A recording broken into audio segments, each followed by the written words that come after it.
Nexus 7 hung in the void, like a metal thorn, its jagged architecture casting long shadows across the swirling atmosphere of Vorak Prime below. The gas giant's amber storms provided a constant, churning backdrop to the fortress station, a reminder of the chaos that the Vorak Empire prided itself on taming through discipline, through pain, through the doctrine that had built their interstellar dominion. Suffering breeds strength.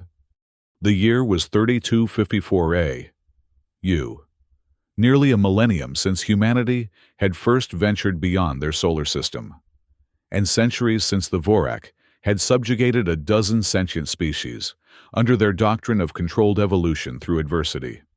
Lyra Park moved through the maintenance corridors of Level 6 with practiced efficiency, her small frame weaving between the exposed conduits and coolant pipes. At 16, she was among the youngest specialists aboard Nexus 7, granted clearance only because of her exceptional aptitude for atmospheric systems and the desperate need for human technicians who could fit into the station's narrowest access tunnels. "Morning, Nexus," she whispered to the station's intelligence system.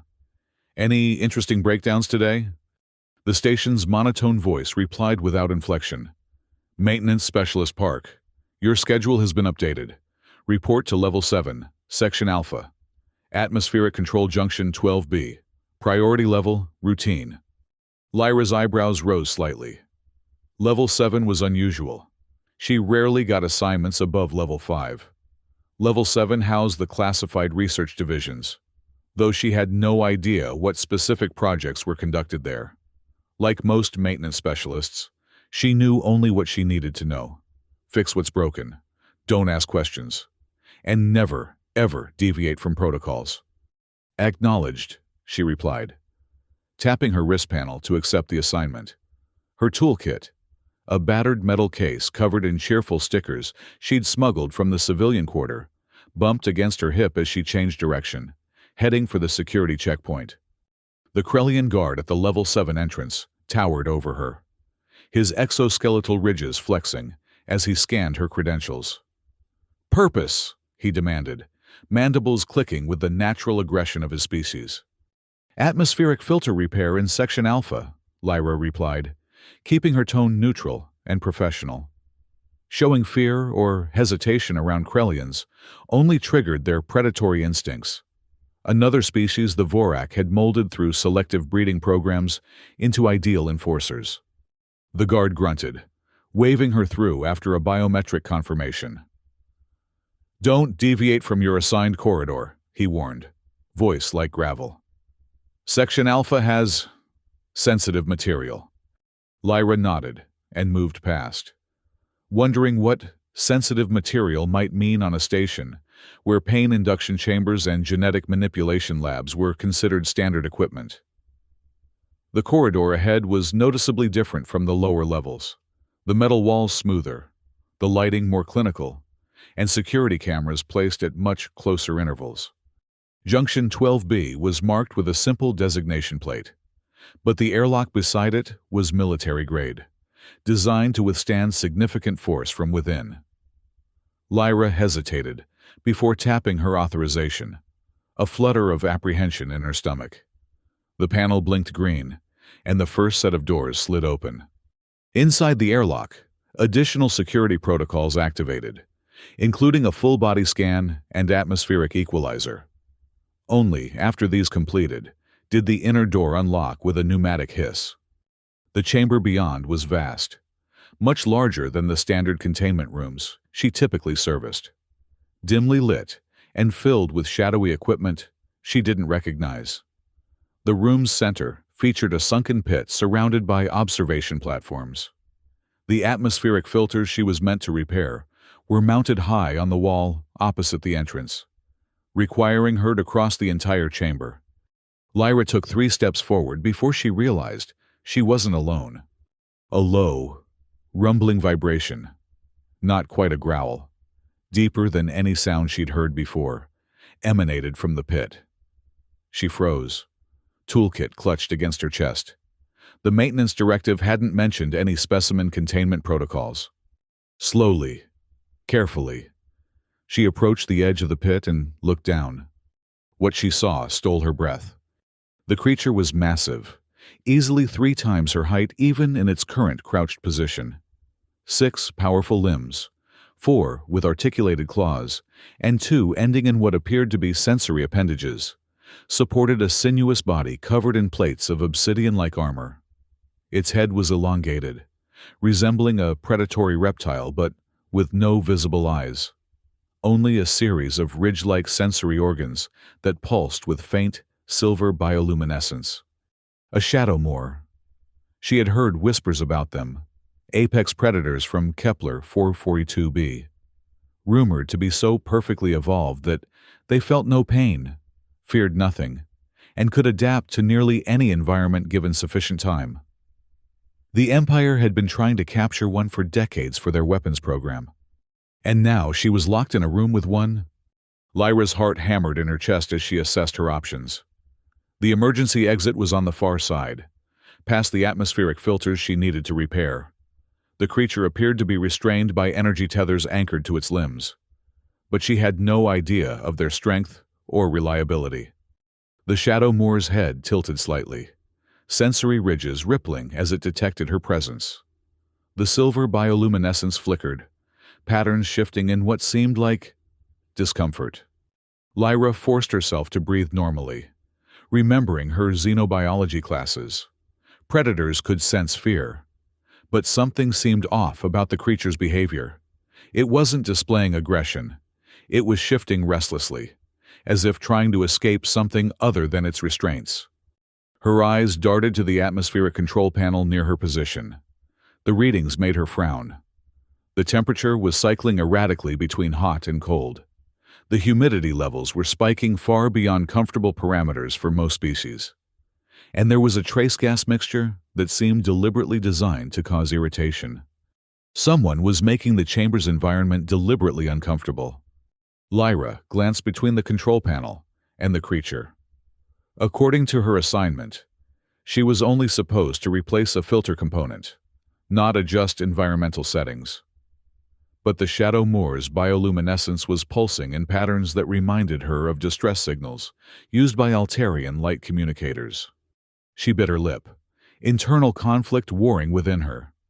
The Vorak Empire's protocols were absolute. Follow orders precisely. Never deviate. Never show weakness through compassion.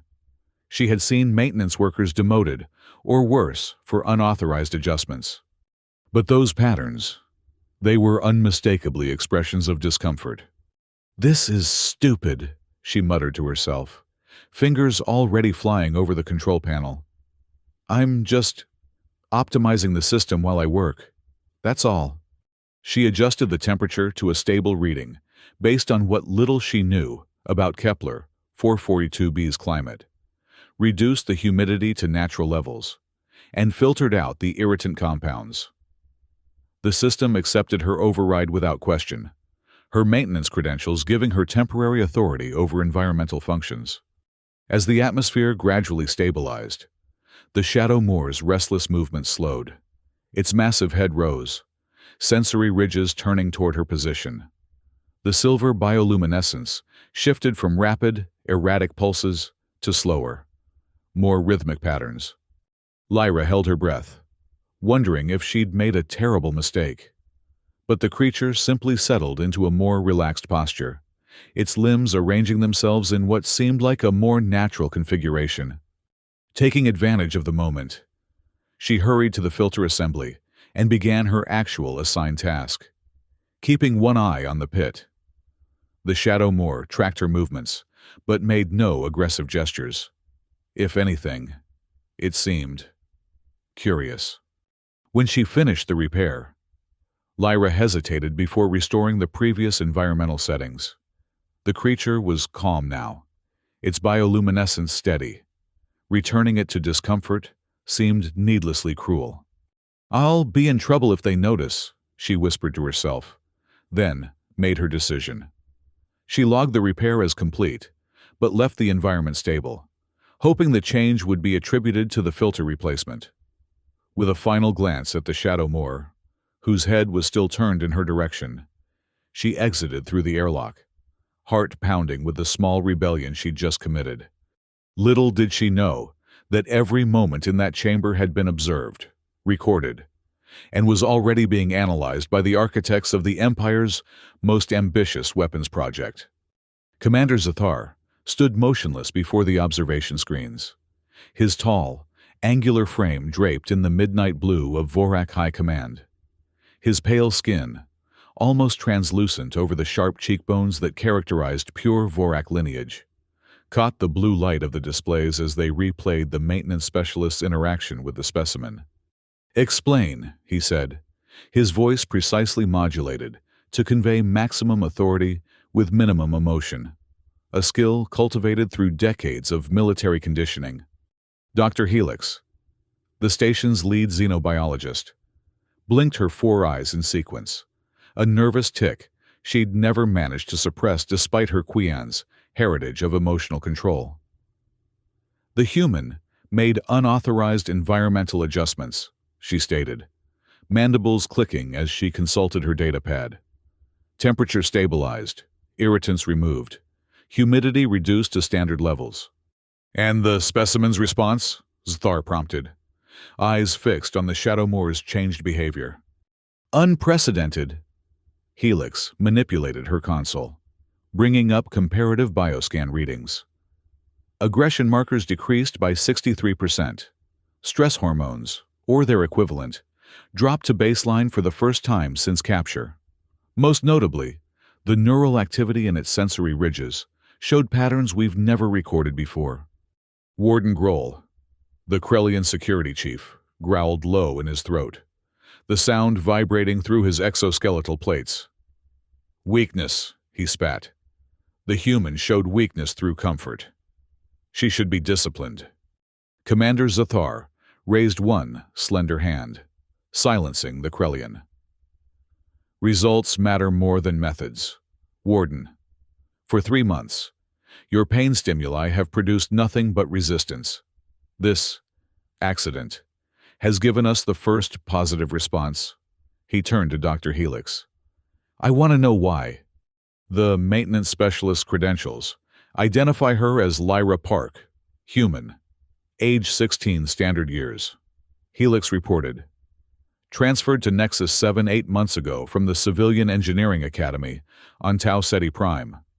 Performance ratings consistently above average, though her supervisor notes a troubling tendency toward excessive personalization of equipment. "Meaning?" Zathar asked.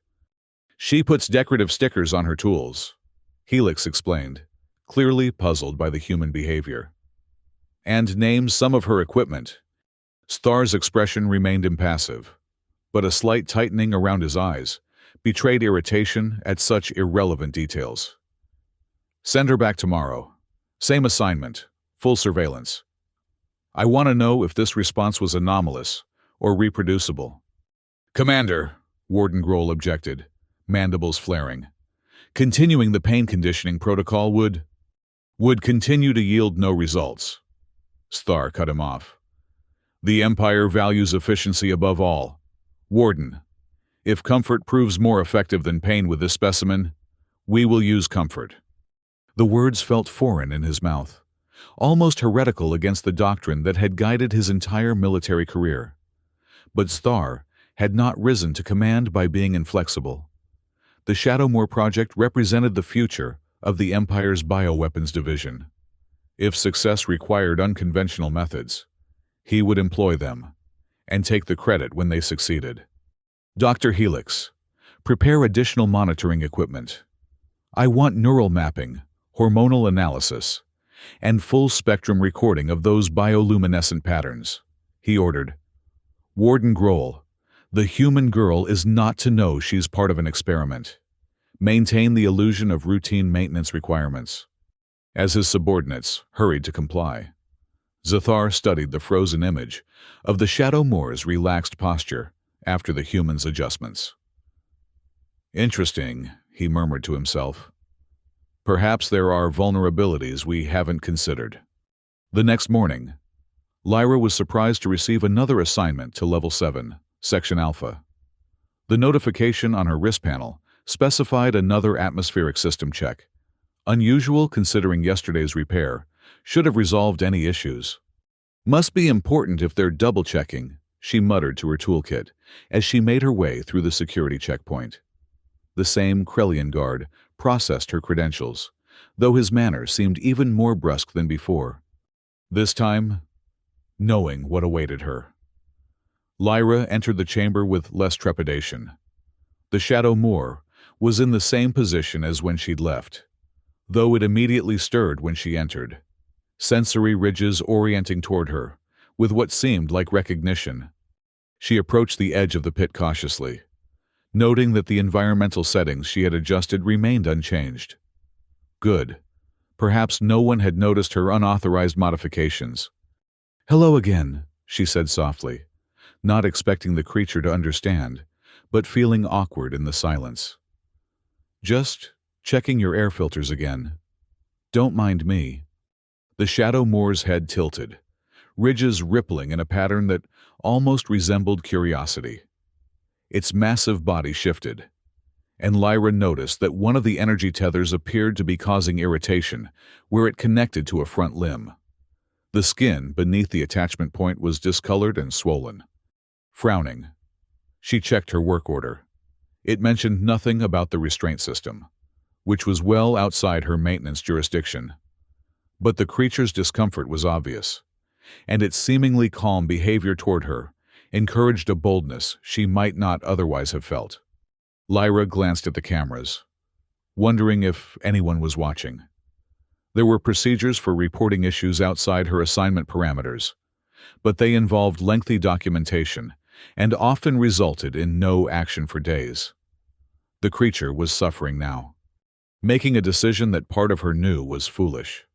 She set her toolkit down and approached the control panel for the restraint system. It required higher clearance than she possessed. But Lyra had learned a few tricks during her academy days. A maintenance override coupled with a diagnostic command might temporarily reduce the tether's intensity without fully disengaging it. Her fingers danced across the panel, executing the workaround as quickly as possible. A warning flashed, unauthorized access, but the diagnostic mode initiated, reducing power to all tethers by 30% for system evaluation. The effect on the Shadow Moor was immediate. The creature straightened slightly, testing its new range of motion. The irritated area around the tether attachment had more space now, less direct pressure. The silver bioluminescence pulsed in a slower, more regular pattern that Lyra was beginning to associate with relief or satisfaction. "Better?" she asked, knowing it couldn't understand her. Then, on impulse, she reached into her pocket and withdrew half of her nutrition bar, her lunch ration. "You're probably not fed very well here, are you?" She tossed the bar into the pit, expecting the creature to ignore it, or perhaps examine it with confusion. Instead, with startling precision, one of its sensory limbs whipped out and caught the bar in midair. The Shadow Moor brought it to its head, where previously invisible seams parted to reveal something between a mouth and an analyzer organ.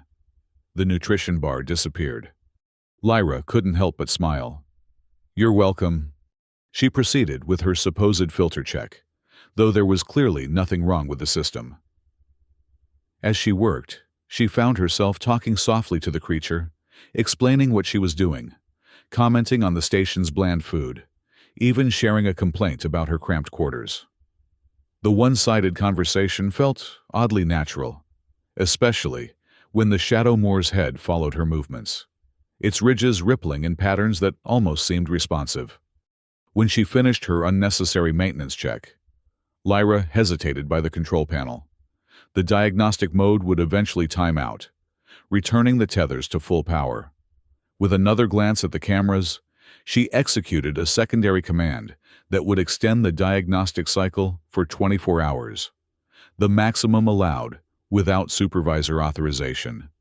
"See you around, big guy," she said as she packed up her toolkit. "Or girl. I actually have no idea. Sorry about that." As she turned to leave, the Shadow Moor made a sound, a low, resonant vibration that was neither threatening nor random. It almost seemed like A response. Behind the observation screen. Commander Zathar's eyes narrowed as he watched the interaction unfold. "She's manipulating our systems now," he noted, his tone revealing neither approval nor condemnation. "The restraint tampering exceeds her authority," Warden Grohl growled. "She should be detained immediately." "And yet," Dr. Helix interjected, mandibles working excitedly. "Observe the specimen's behavior. It's exhibiting proto-social responses, typically reserved for pack members in its native environment. The vocalizations, the tracking movements, these are not random. It's forming an association with the human." Zathar studied the readings. "The offering of food. Explain." "A fundamental bonding behavior across species," Helix said. "But what's remarkable is the Shadow Moor's acceptance. These creatures are apex predators, solitary hunters that rarely interact with other species, except as prey. For it to accept food from a tiny human, it recognized an advantage," Grohl dismissed. "The reduced restraints, the comfortable environment. It's manipulating the human for further concessions." "Perhaps," Zathar conceded. "But manipulation requires intelligence, recognition of another being's psychology, ability to predict responses, all valuable traits in a weapon." He tapped a slender finger against his chin. "What would happen if we formalized this interaction? Made the human girl part of the conditioning program?" Dr. Helix's four eyes blinked in rapid succession. "A control subject? Using comfort instead of pain as the conditioning mechanism." "Precisely." Zathar's thin lips curved in what passed for a smile among the Vorak. "Create a parallel conditioning track. Warden Grohl continues the established pain response protocols during combat training. The human provides, what shall we call it, positive reinforcement?" "Commander," Grohl objected, "Empire doctrine clearly states." "Empire doctrine values results," Zathar cut him off. "I see potential results here that 3 months of your methods have failed to produce." He turned to Dr. Helix. "Arrange regular maintenance assignments for the human in Section Alpha. Monitor all interactions. I want comparative data on the specimen's performance under both conditioning methods." As his subordinates left to implement his orders, Zathar remained before the screen, watching the Shadow Moor's bioluminescence pulse in patterns that their sensors were only beginning to decode. "Most interesting," he murmured. "Most interesting indeed." Over the next 2 weeks, Lyra found herself assigned to Level 7, Section Alpha, with puzzling regularity. The pretense of necessary maintenance grew thinner with each visit, but she didn't question her good fortune. Something about the Shadow Moor fascinated her. Its alien intelligence, the growing responsiveness of its behavior, the complex patterns of its bioluminescence that she was gradually learning to interpret. During her 5th visit, she arrived to find the creature in obvious distress. Its bioluminescence flickered erratically, and fresh wounds marked its armored hide, punctures, and burns that seemed deliberately inflicted. The sight made her stomach clench with anger and dismay. "What have they done to you?" she whispered, dropping her toolkit and rushing to the control panel. The environmental settings had been altered again, temperature cycling, irritants reintroduced. She quickly reset them to the stable configuration she'd established.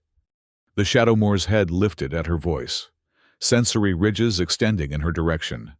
A low, resonant sound vibrated through the chamber, the same vocalization it had made during her 2nd visit, but longer, more modulated. "I'm sorry," Lyra said, genuine distress in her voice. "I can't stop whatever they're doing to you. I'm just a maintenance worker." She approached the edge of the pit, closer than she'd dared before. The creature rose to its full height, towering above her even from the recessed floor of its containment area. In the 2 weeks since her first visit, she had researched Shadow Moors in the station's limited public database, learning that despite their fearsome appearance, there were no confirmed reports of unprovoked attacks on sentient species, taking a risk that would have horrified the security staff. Lyra sat down at the edge of the pit, legs dangling over the side. She unwrapped her daily nutrition bar and broke it in half, tossing one portion to the shadow moor, as had become their routine. "I wish I could do more," she said as the creature delicately caught the offering. "They're hurting you for no reason. That's not right, no matter what the Empire says about strength through suffering." The shadow moor consumed its portion, then approached her position with a grace that belied its massive size. It stopped just short of where she sat, close enough that she could see the intricate patterns within its armored plates, the subtle movements of its sensory ridges, the wounds that marred its otherwise perfect exoskeleton. Slowly, deliberately, it extended one of its sensory limbs toward her, not quite touching, but hovering just beyond her foot. The appendage ended in what appeared to be highly sensitive tissue, rippling with the same silver bioluminescence that covered its sensory ridges. Lyra held her breath. This was either a moment of connection or the last mistake she would ever make. Trusting her instincts and the weeks of non-aggressive behavior, she slowly extended her hand, palm down, toward the offered limb.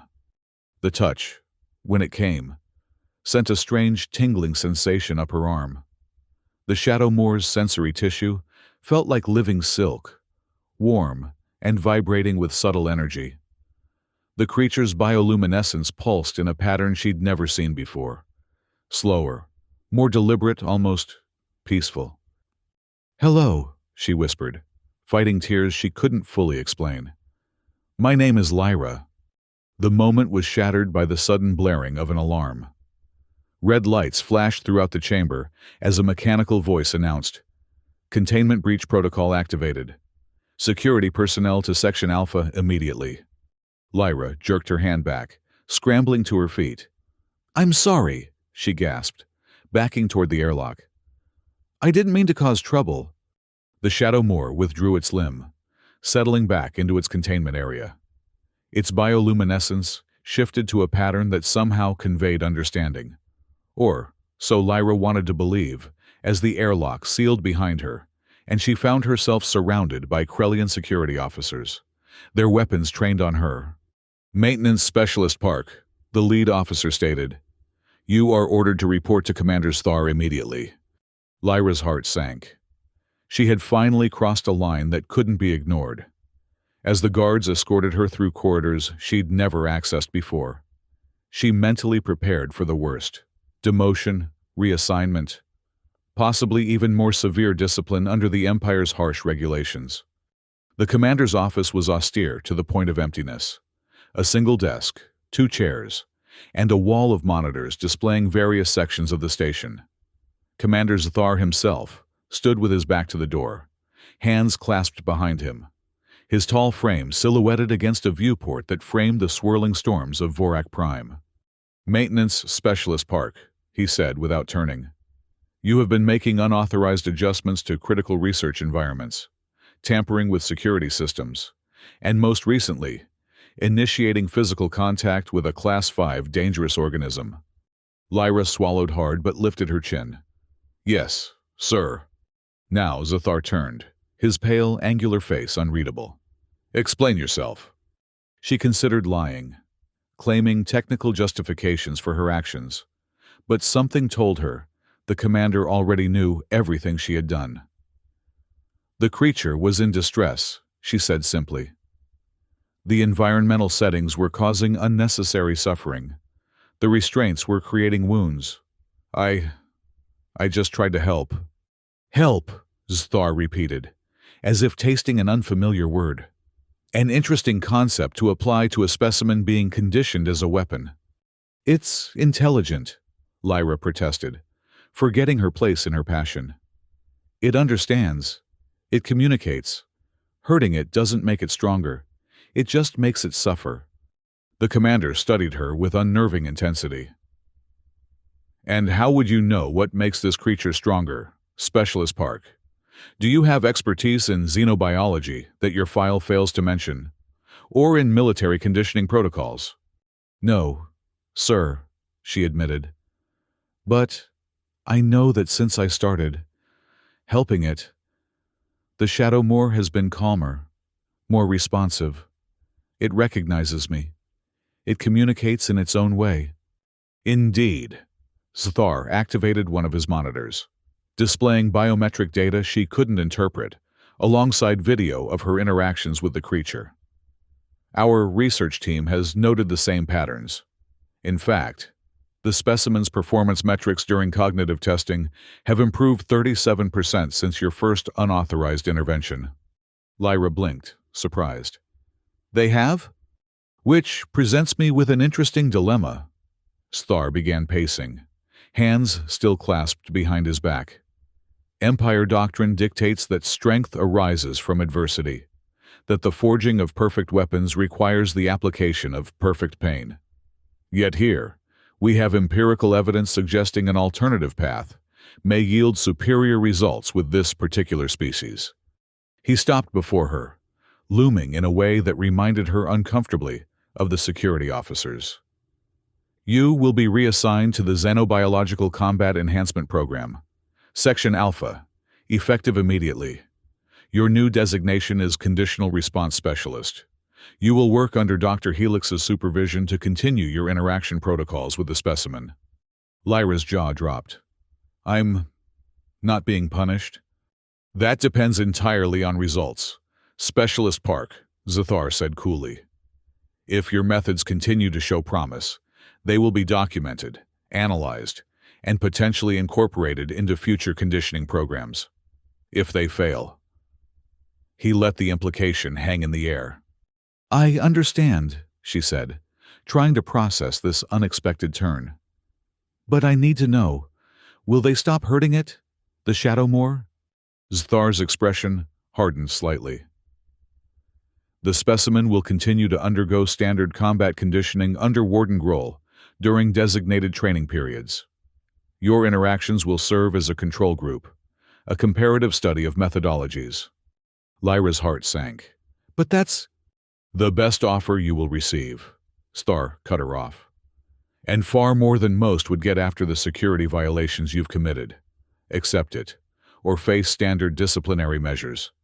She bit back her protest, recognizing the immovable force before her. I accept, Commander. Good. He handed her a new authorization chip. Report to Dr. Helix in Laboratory 3 for briefing. Your quarters will be relocated to Level 7 for ease of access. And Specialist Park? Yes, Commander. Remember that while your methods are being evaluated, you are also being evaluated. The Empire does not tolerate failure, by any methodology. As Lyra left the commander's office, her emotions were a turbulent mix. Fear and apprehension at her new role within the military research program. Relief that she hadn't been punished for her actions. But above all, a growing determination to prove that her approach, one based on connection rather than cruelty, could succeed where pain had failed. Dr. Helix's laboratory was a stark contrast to the commander's minimalist office. Every surface was crowded with equipment, specimens in various stages of dissection, and multiple displays running complex analyses. The Qian's xenobiologist herself was hunched over a neural scanner. All four eyes focused on the readings, while her mandibles clicked in a rhythmic pattern that indicated intense concentration. Dr. Helix? Lyra ventured after standing unnoticed for nearly a minute. The scientist startled, nearly knocking over a container of what appeared to be glowing tissue samples. Ah, human! Yes. Commander Zathar informed me of your reassignment. She straightened, adjusting her posture to the formal stance that Qian's adopted for official interactions. I am Dr. Vexalia Helix, lead xenobiologist for the Combat Enhancement Program. Lyra Park, she replied, offering a small smile that the Qian's didn't return. I'm not really sure what I'm supposed to do as a... what did he call it? Conditional Response Specialist? Dr. Helix blinked her eyes in sequence. A gesture Lyra had learned indicated Qian's processing new information. Essentially, you will continue doing what you have already been doing, interacting with the Shadowmoor specimen in ways that appear to elicit positive responses. The difference is that now you will do so under observation, with proper documentation, and following experimental protocols. She gestured to a workstation where a complex array of monitoring equipment had been set up. We will record everything: the specimen's biometric responses, neural patterns, hormonal fluctuations, and most importantly, the bioluminescent communications that you seem to have developed some intuitive understanding of. Lyra approached the workstation cautiously. So I just visit it? Talk to it? Like before? With some modifications. Dr. Helix qualified. We need controlled variables to make this a valid scientific comparison to the standard conditioning protocols. You will have scheduled interaction periods, specific environmental parameters to maintain, and certain behaviors to encourage in the specimen. The scientist activated a display showing the Shadowmoor in its containment area, currently curled in what appeared to be a rest position, though the constant flickering of its bioluminescence suggested it was not truly at ease. Tell me, Dr. Helix said, studying Lyra rather than the display. What do you believe you understand about this creature's communication patterns? Lyra hesitated, suddenly self-conscious about her amateur observations. I'm not a scientist, but the bioluminescence seems to change with its mood. Quick, erratic pulses when it's distressed, slower, more rhythmic patterns when it's calm. And sometimes there are these complex sequences that feel like it's trying to convey something specific. And the vocalizations?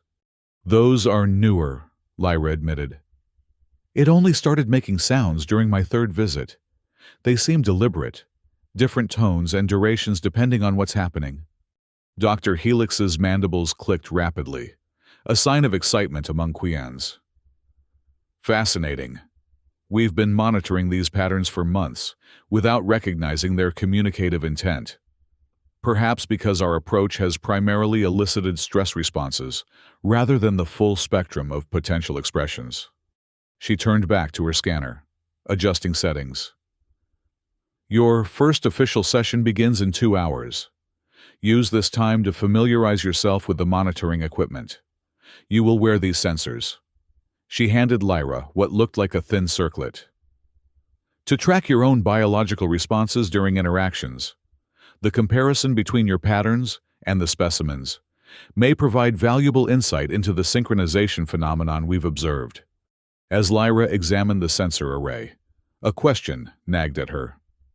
Dr. Helix, why is the Empire so interested in the Shadowmoor? What kind of weapon are they trying to create? The xenobiologist's movement stilled, all 4 eyes fixed on Lyra with an intensity that made her skin prickle. That information exceeds your clearance level. Specialist Park. But I'm working directly with it now, Lyra pressed.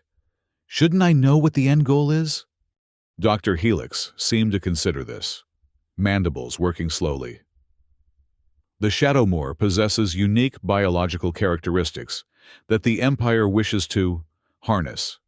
Its adaptive capabilities, its resistance to pain, its sensory acuity, all valuable traits in biological warfare.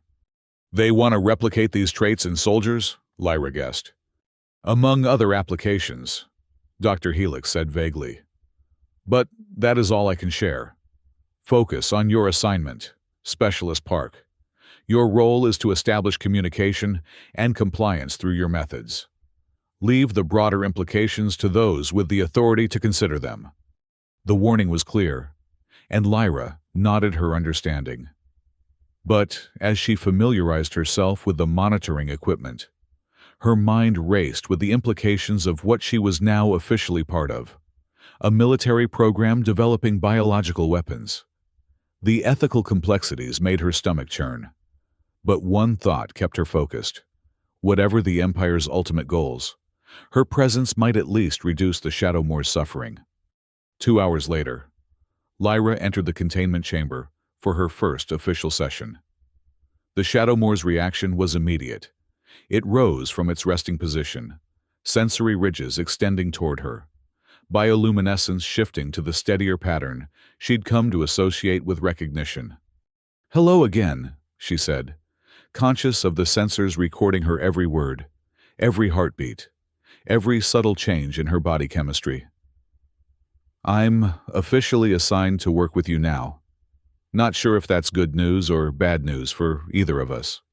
She approached the edge of the pit, noting that the restraint system had been modified. The energy tethers were still in place, but the attachment points had been redesigned to reduce the tissue damage she'd noticed before. A small concession, perhaps, but it gave her hope that her concerns were being taken somewhat seriously.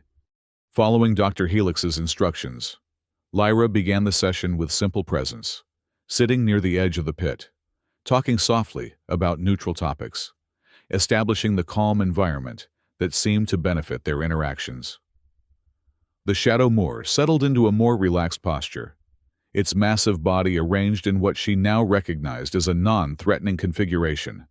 After 20 minutes, she introduced the first test element, a simple puzzle device Dr. Helix had provided. It was designed to measure problem-solving abilities, with successful completion triggering the release of a food reward. "Let's see what you make of this," Lyra said, placing the device on the platform that extended into the pit. "There's food inside if you can figure it out." The Shadow Moor approached cautiously, sensory ridges flaring as it examined the unfamiliar object. One of its manipulator limbs extended, touching the device with surprising delicacy for such a massive creature. What happened next astonished even Lyra, who had developed the highest expectations of the creature's intelligence. Rather than attempting to force the puzzle open, the Shadow Moor systematically explored its components, testing each moving part, each potential mechanism.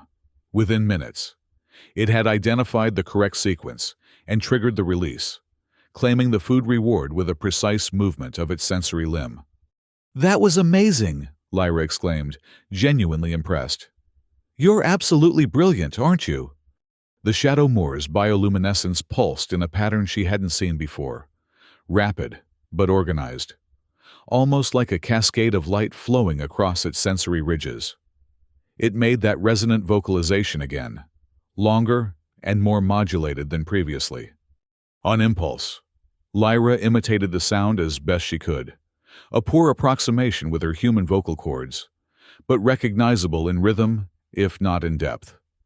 The creature went utterly still, its bioluminescence freezing in mid-pattern. Then, deliberately, it repeated the vocalization with slight variations. "Are you talking to me?" Lyra whispered, heart racing with excitement. The Shadow Moor repeated the pattern, this time followed by a different vocalization. Its sensory ridges extended fully toward her, quivering with what seemed like intensity of focus. Behind the observation glass, Dr. Helix was frantically recording everything, her 4 eyes wide with scientific excitement. Commander Zathar stood beside her, his expression inscrutable as he watched the exchange. "This changes everything," Dr. Helix murmured. "The specimen is attempting linguistic communication. It recognizes the human as an intelligent entity, worthy of communication." "Can it be weaponized?" Zathar asked, ever focused on the military application. Dr. Helix hesitated. "Intelligence and communication capabilities make for more sophisticated weapons, Commander. But they also raise questions about autonomy and control that our conditioning protocols may need to address." Zathar's eyes narrowed slightly. "Continue the experiment. I want measurable results. Combat readiness assessments, obedience testing, stress response patterns. Fascinating as this communication may be, the Empire requires weapons, not conversation partners." Back in the containment chamber, unaware of the discussion her breakthrough had prompted, Lyra continued her session with growing excitement. By the end of the allotted time, she and the Shadow Moor had established a rudimentary call and response pattern with 3 distinct vocalizations. The creature's bioluminescence had developed new patterns that seemed to correlate with specific interactions. "I have to go now," she told it, as her session timer indicated completion. "But I'll be back tomorrow. We're making progress here. You and I." The Shadow Moor made a final vocalization, lower, somehow conveying what Lyra interpreted as acknowledgement. As she left the chamber, a new determination filled her. She was no longer just alleviating the creature's suffering. She was building a bridge between species, proving that communication and connection could succeed where pain and dominance had failed. What she didn't yet realize was how threatening such a bridge would be to those whose power depended on the doctrine of suffering. Over the next month, Lyra's sessions with the Shadow Moor became the highlight of her days. Under Dr. Helix's guidance, she developed increasingly sophisticated communication exercises, cognitive tests, and even basic training routines that relied on positive reinforcement rather than the pain-based conditioning that Warden Grohl continued to employ during his sessions. The contrast in results was stark. During Lyra's interactions, the Shadow Moor displayed remarkable intelligence, adaptability, and growing responsiveness. They had established a vocabulary of sorts, 12 distinct vocalizations paired with bioluminescent patterns that conveyed basic concepts: acknowledgement, negation, inquiry, warning, satisfaction. During Warden Grohl's combat conditioning sessions, however, the creature became withdrawn, performing required actions with minimal compliance and none of the innovative problem-solving it showed with Lyra. The Krellian Warden's reports grew increasingly frustrated, filled with recommendations for more intensive pain stimuli and stricter restraint protocols. The divergence came to a head during the weekly research review with Commanders Thar. Dr. Helix presented her findings with the precise, factual delivery typical of Keon's. But even her methodical presentation couldn't disguise the dramatic contrast between approaches. In summary, she concluded, displaying comparative performance metrics. The comfort-based conditioning protocol has yielded a 43% improvement in cognitive test performance, 68% increase in complex problem-solving capabilities, and most significantly, the development of proto-linguistic communication patterns that suggest far greater intelligence than previously documented in this species. Warden Grohl's mandibles clicked aggressively. The specimen remains combat-resistant. It performs required maneuvers only under direct pain stimulus and shows no initiative in attack sequences. "Because it doesn't want to attack," Lyra interjected, then immediately regretted speaking out of turn in the high-level meeting. But having started, she felt compelled to continue. "Sorry, but it's clear from our communication sessions that the Shadow Moor is naturally defensive, not aggressive. Its hunting patterns on Kepler 442b were ambush-based, targeted at specific prey species. It doesn't have instinctive aggression toward sentience." Commander Zathar's cold eyes fixed on her. "And yet the Empire requires a weapon. Specialist Park, not a pet. Your results, while scientifically interesting, have limited military application if the specimen cannot be directed in combat." "Actually, Commander," Dr. Helix said, "there may be a synthesis of approaches worth exploring." She brought up a new display showing neural mapping of the Shadow Moor's brain during different types of interactions. The specimen has formed what appears to be a pack bond with Specialist Park, a relationship typically reserved for its own kind in the wild. This bond creates a foundation for directed behavior that pain conditioning alone hasn't achieved. "Meaning," Zathar prompted, "meaning that the specimen might perform combat maneuvers willingly to protect or please Specialist Park, where it resists performing them under pain stimulus alone." Dr. Helix's mandibles worked excitedly.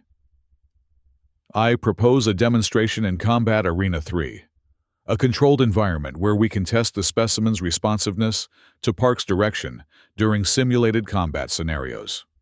Warden Grohl growled his objection. "Placing an untrained human in a combat arena with an apex predator violates every security protocol." "The human would remain in the observation booth," Dr. Helix clarified. "Vocal communication and visual contact only. The specimen would face standard combat drones under Park's direction, rather than pain-based control systems. Commander Zathar considered the proposal, his slender fingers tapping a rhythmic pattern on the conference table. The potential advantages are significant if successful, he acknowledged. A weapon that acts from loyalty, rather than fear, might be more reliable in complex battlefield situations. He turned to Lyra, studying her with uncomfortable intensity. "Are you confident in your control over the specimen, Specialist Park?" Lyra hesitated. "It's not about control, Commander. It's about trust. The Shadowmoor and I have established mutual recognition and basic communication. I believe it would respond to my requests, but I wouldn't call that control." "Semantics," Star dismissed. "The question is, will it perform combat maneuvers at your direction?" "I think so," Lyra said, less certainly than she felt. The truth was, she had no idea if the Shadowmoor would follow aggressive commands, having deliberately focused their interactions on cognitive development and communication rather than combat skills. "Then it's settled," Zathar decided. "Combat Arena 3, tomorrow at 0800 hours. Standard Level 2 combat drones as opposition. Specialist Park will direct the specimen using her established communication methods. Dr. Helix will monitor biometric responses. Warden Grohl will oversee security." As the meeting disbanded, Lyra felt a knot of anxiety form in her stomach. She had become the Shadowmoor's advocate, convinced of its intelligence and capacity for connection. Now, she was being asked to turn that connection into a weapon, exactly what the Empire had intended all along. That evening, during her regular session, Lyra tried to prepare the Shadowmoor for what was coming. "Tomorrow will be different," she explained, sitting closer to the edge of the pit than regulations technically allowed. "There will be machines that move, combat drones. They might seem threatening, but they can't really hurt you." The creature's sensory ridges extended toward her, bioluminescence pulsing in the pattern she'd come to recognize as attentive listening. "They want to see if you'll neutralize the drones when I ask you to," she continued, choosing her words carefully. "It's important. If you can do this, it might mean less pain conditioning." She made the vocalization they had established for negative, harmful experiences, followed by the one for reduction. The Shadowmoor's head tilted, ridges rippling in what seemed like consideration. It made a low, questioning vocalization. "I know," Lyra sighed. "I don't like it either. But this is our chance to show them there's a better way than pain." She looked directly at the creature's sensory ridges, wishing she could somehow convey the complexity of their situation. "Will you try? For both of us?" The Shadowmoor was still for a long moment. Then it made the vocalization they had established for affirmative agreement, its bioluminescence settling into the steady pattern that Lyra associated with determined focus. "Thank you," she whispered, relieved, yet troubled by her role in redirecting their connection toward the Empire's military goals. "We'll get through this together." Combat Arena 3 was an immense circular chamber designed to test weapons and combat units under various simulated battlefield conditions. Observation booths ringed the upper level, while the arena floor could be reconfigured with different terrain features, obstacles, and environmental challenges. For today's demonstration, the arena had been set up with a mixture of defensive positions, open areas, and visual barriers. 6 Level 2 combat drones, hovering spherical units equipped with stun weaponry and basic tactical programming, waited in standby mode around the perimeter. Lyra stood in the central observation booth alongside Commander Zathar, Dr. Helix, Warden Grohl, and several high-ranking officers she didn't recognize. Her hands trembled slightly as she adjusted the communications headset that would allow her voice to be projected into the arena. Below, A specialized transport unit delivered the Shadow Moor to the center of the arena. The creature emerged cautiously, sensory ridges flaring as it took in the unfamiliar environment. Its restraints had been modified for the demonstration. The energy tethers remained attached, but extended to allow full movement within the arena boundaries. "Commence Level 1 engagement," Commander Zathar ordered. Two of the combat drones activated, rising higher and beginning to circle the Shadow Moor at a cautious distance. The creature tracked their movements, body tensing in a defensive posture, but making no aggressive moves. "Specialist Park," Zathar prompted. "Direct the specimen." Lyra swallowed hard and activated her headset. "Hello," she said, using the greeting vocalization they had established. The Shadow Moor's head immediately turned toward the source of her voice, sensory ridges extending in recognition. "Those units circling you, they're not friendly."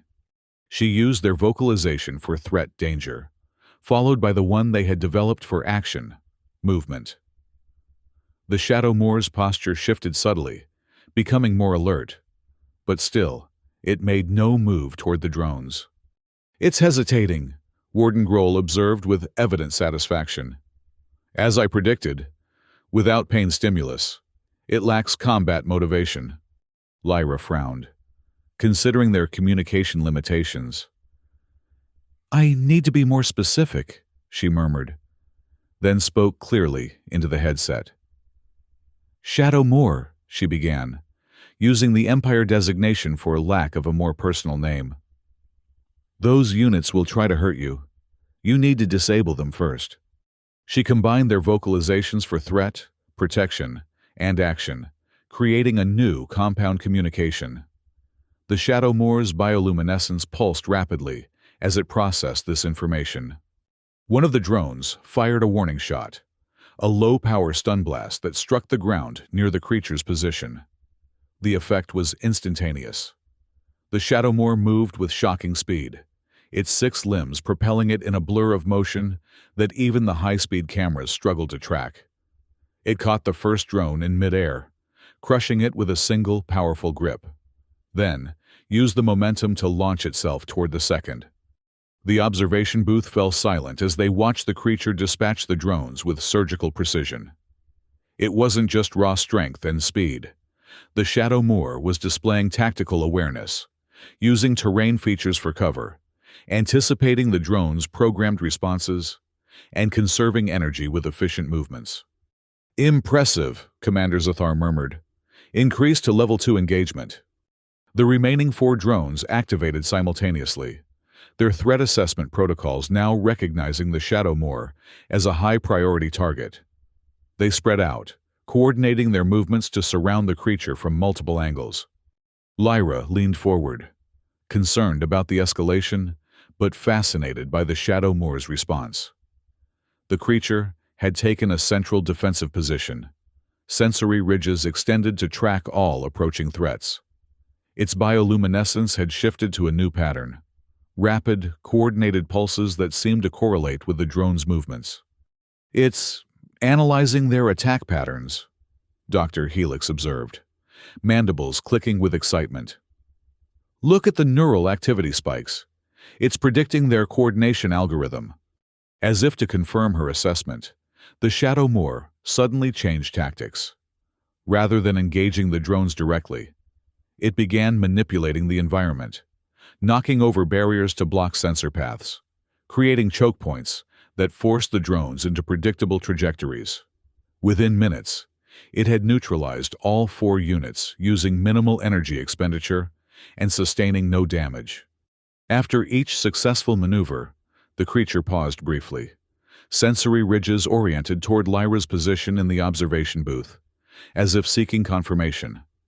"You're doing great," she encouraged, using their vocalization for approval, satisfaction.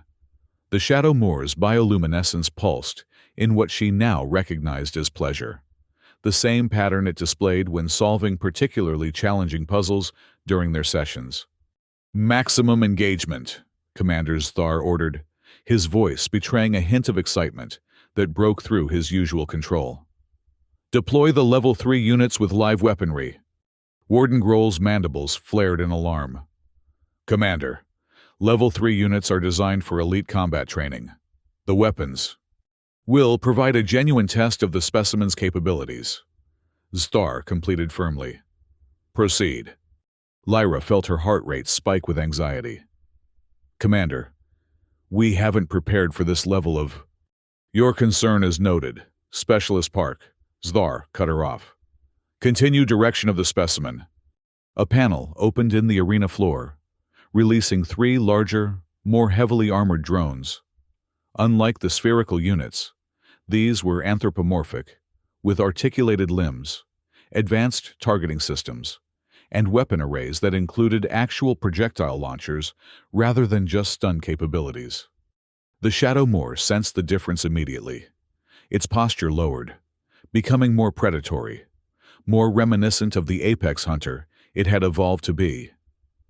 For the first time, it made a vocalization without Lyra's prompting, a low, resonant sound that vibrated through the arena, part warning, part challenge. Be careful, Lyra urged into her headset. These are more dangerous. The Level 3 drones activated with military precision, immediately deploying to tactical positions and beginning to lay down suppressing fire. Real projectiles, low caliber but potentially lethal, ricocheted off the arena floors and barriers. The Shadow Moor moved with breathtaking speed, evading the initial barrage and taking cover behind a reinforced barrier. Its sensory ridges extended just enough to track the drone's positions without exposing itself to fire. What happened next left even the military officers speechless.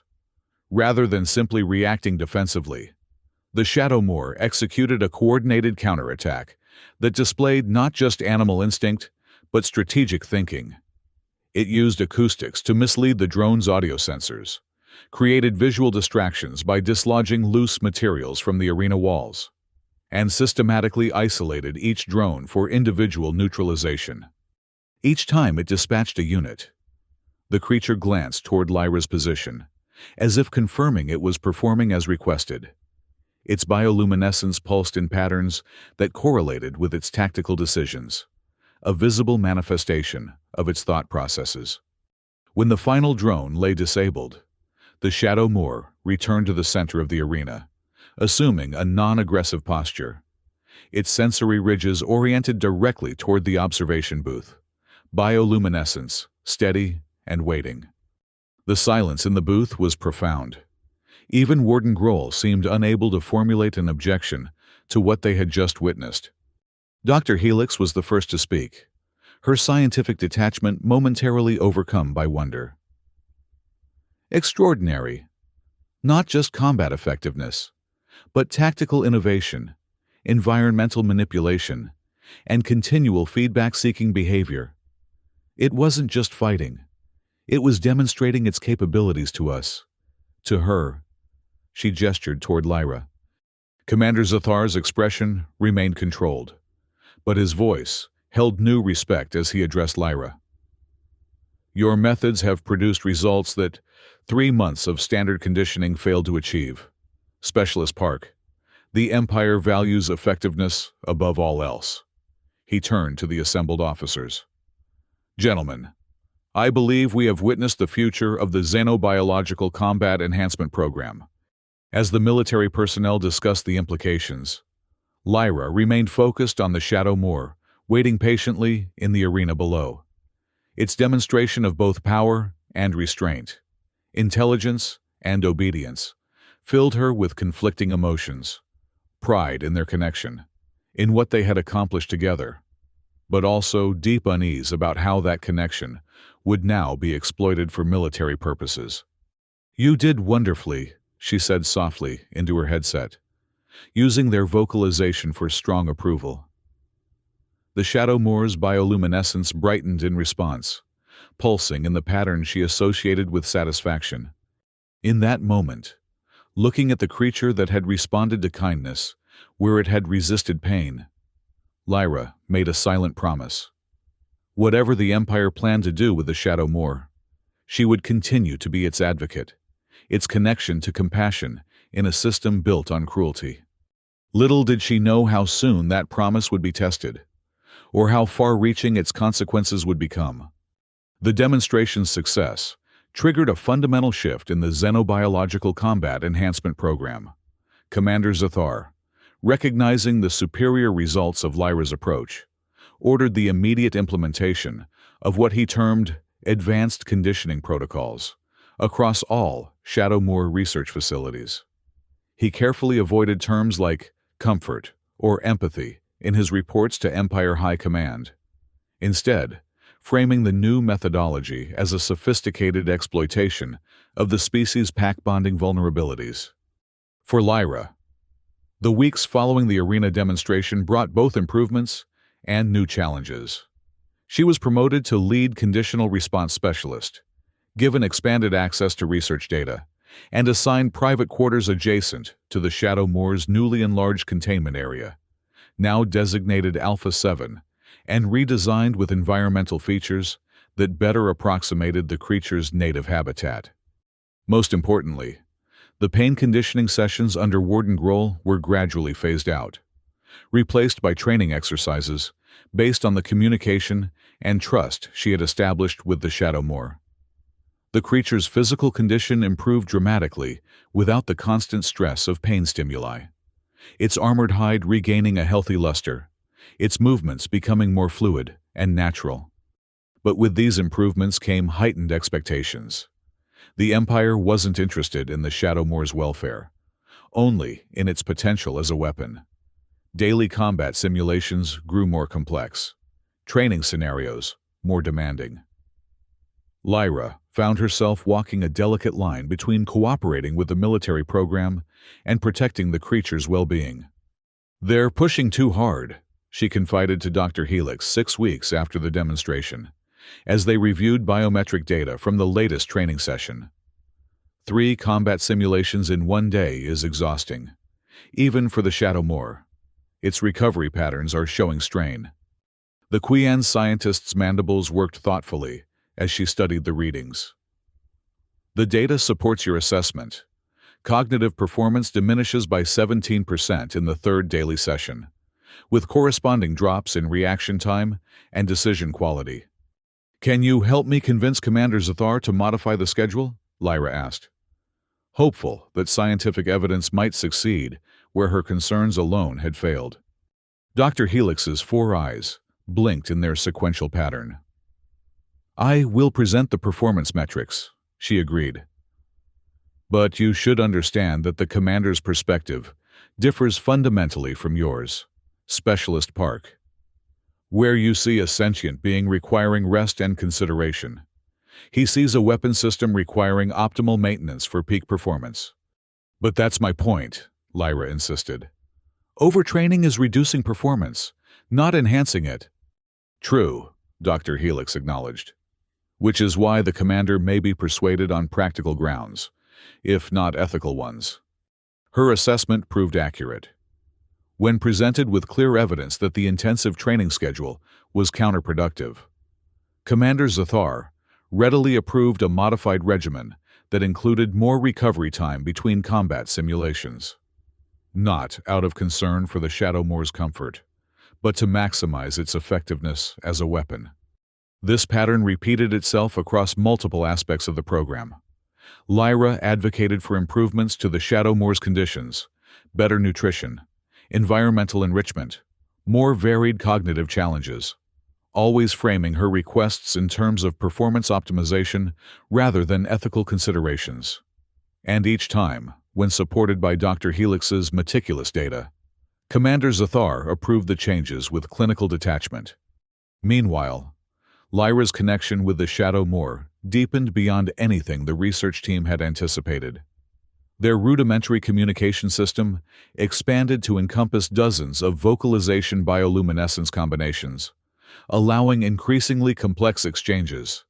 The creature began initiating communication, asking questions, expressing preferences, demonstrating a level of intelligence that forced even the most skeptical military observers to reconsider their understanding of its capabilities. During one memorable session, as Lyra introduced a new puzzle device, The Shadow Moor made a series of vocalizations they had never practiced, a deliberate attempt to communicate something outside their established vocabulary. "I don't understand," Lyra admitted, leaning forward with interest. "Can you show me?" The creature extended one of its sensory limbs toward the puzzle, then made a sweeping gesture that encompassed the entire containment area, followed by the vocalization they used for negation. "You don't want the puzzle?" Lyra guessed. The Shadow Moor repeated the negation vocalization, then made the gesture again, more deliberately. Understanding dawned.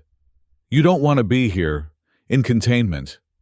The creature's bioluminescence pulsed in the pattern they used for affirmation, its sensory ridges extending fully toward her in what she had come to recognize as intense focus.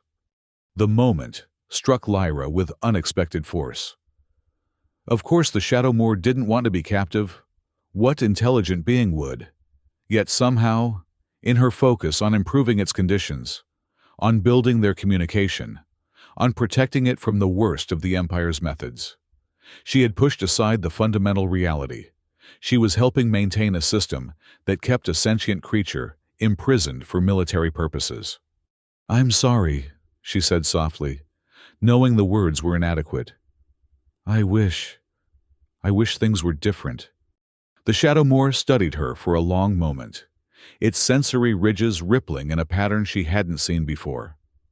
Then, it made a series of vocalizations, affirmation, followed by the sound they used for her name, a modified version of Lyra that its vocal structures could approximate, followed by a new vocalization. "What does that mean?" she asked, pointing to the new sound. The creature touched one of its sensory limbs to its center mass, then extended it toward her, repeating the vocalization. The implication took her breath away. "That's you? Your name for yourself?" The Shadow Moor's bioluminescence pulsed in affirmation. It had just shared its self-designation, a concept of identity that the Empire's research had never even considered it might possess. "May I use it?" Lyra asked, trying to replicate the sound. The creature's bioluminescence brightened, pulsing in what she now recognized as pleasure or approval. From that day forward, in her private sessions, Lyra addressed the Shadow Moor by its self-designation, a sound she approximated as Shadar in her own mind. Though her human vocal cords could never perfectly reproduce the resonant depth of the original, it was a small act of recognition, but one that felt profoundly important to both of them. What she didn't realize was that this exchange had been recorded, analyzed, and reported to Commander Thar as part of the ongoing research. The implications: a captive weapon with self-awareness, with a concept of freedom, forming bonds that superseded its conditioning, raised security concerns at the highest levels of the program. 6 months after Lyra's first unauthorized environmental adjustment in the Shadow Moor's chamber, Commander Zathar summoned her to a private meeting in his office. The commander's demeanor was more formal than usual, his posture rigid, even by Vorak standards. "Oh, Specialist Park," he began without preamble. "The Xenobiological Combat Enhancement Program has reached a critical decision point. The success of your conditioning methods cannot be disputed. The specimen's combat effectiveness exceeds all projected parameters. However, certain aspects of its development raise concerns." Lyra maintained a neutral expression, though internally she felt a flutter of apprehension. "What concerns, Commander?" Zathar activated a display showing compilation footage of her recent sessions with the Shadow Moor, now unofficially Shadar in her mind, though she was careful never to use that designation around military personnel. "The specimen is developing what our xenopsychologists classify as individuated consciousness, a sense of self that extends beyond its role as a weapon system," Zathar explained, his tone clinically detached.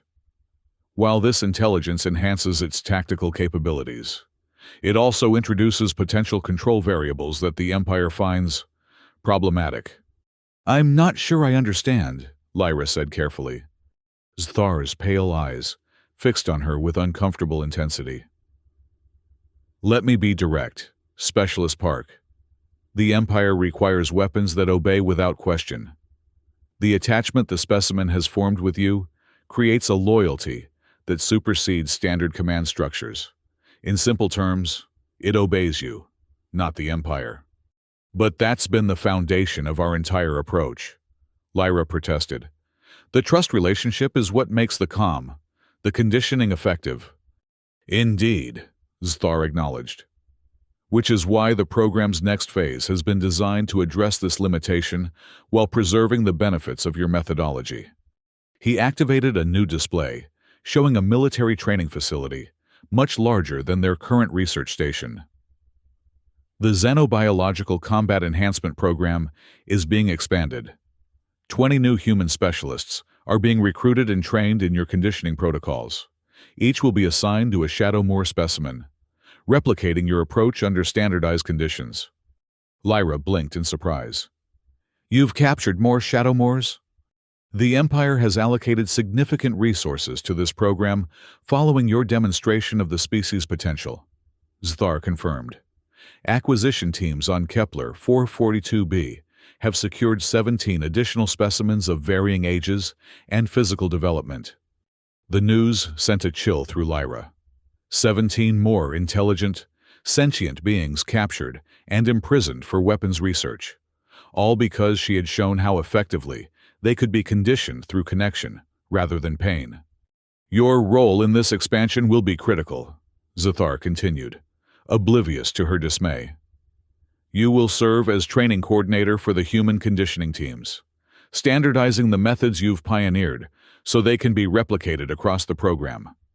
And the Shadow Moor I've been working with? Lyra asked, trying to keep her voice steady. Specimen Alpha will be transferred to the new facility as the program's premier combat asset, Zthar replied. Your continued interaction will be maintained, though under the new protocol framework. Relief washed through her.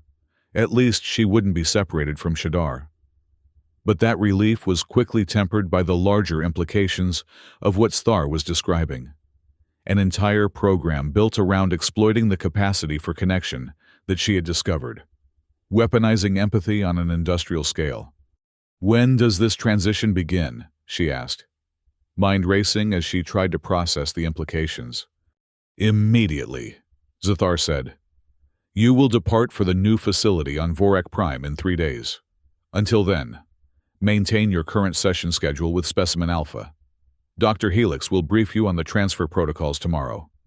As Lyra left the commander's office, her emotions were in turmoil. What had begun as a simple act of compassion, adjusting environmental settings to reduce an intelligent creature's suffering, had evolved into something she never could have anticipated. She had proven that kindness could succeed where cruelty failed, but in doing so, had helped create a more effective weapon for an empire built on domination.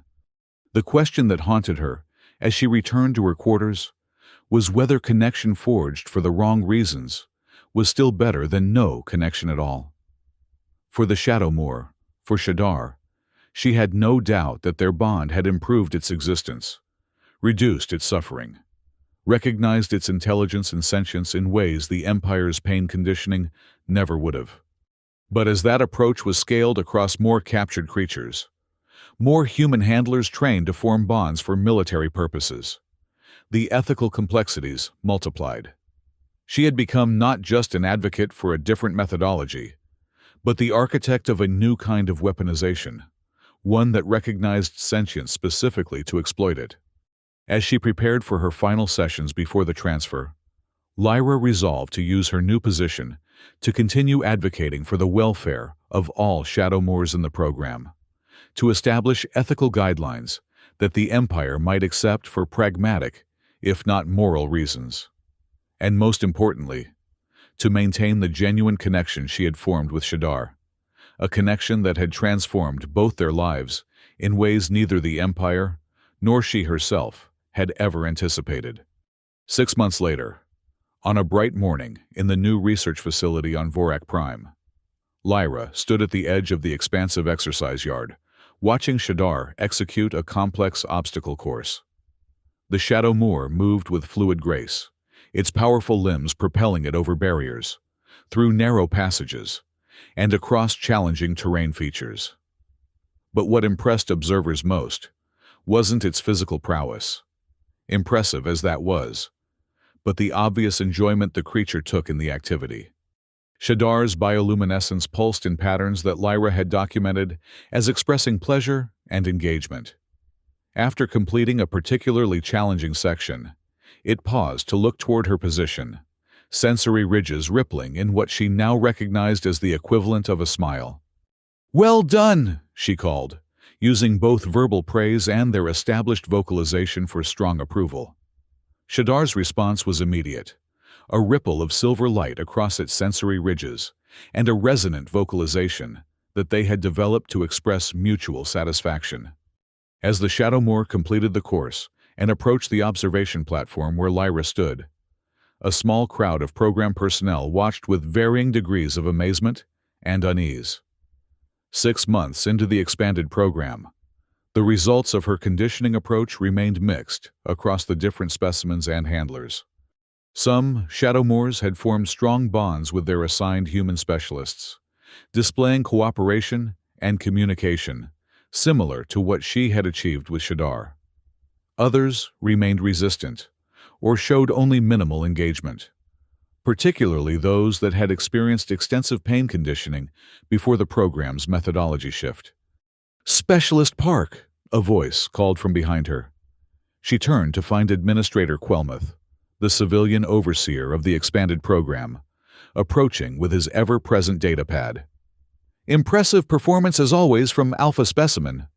"Shadar," Lyra corrected automatically, then winced at the slip.